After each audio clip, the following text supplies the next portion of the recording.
Pensacola native that lost everything in the California wildfires made a trip to the Gulf Coast this weekend. He even brought some of his students from the Palisades for an annual training on the beach.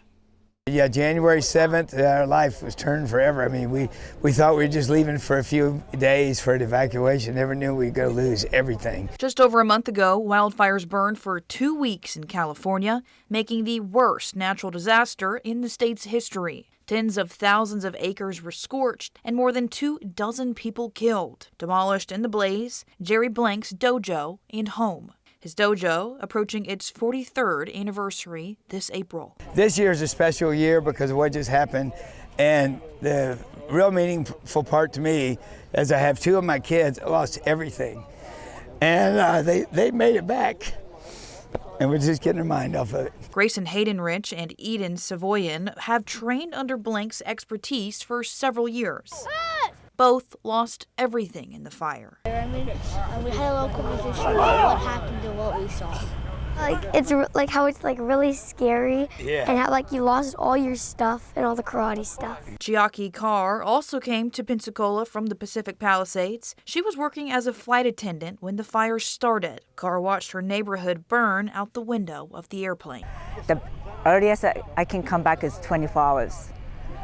So that 24 hours is the hardest 24 hours I ever experienced. I could not contact my husband, so on the way home from Tokyo, thinking, I lost my house, I lost my husband, I'm gonna live with my only one suitcase. It took Carr more than 30 hours to be reunited with her husband. I came back from Tokyo thinking I lost completely everything. I did not have anything left. Now, I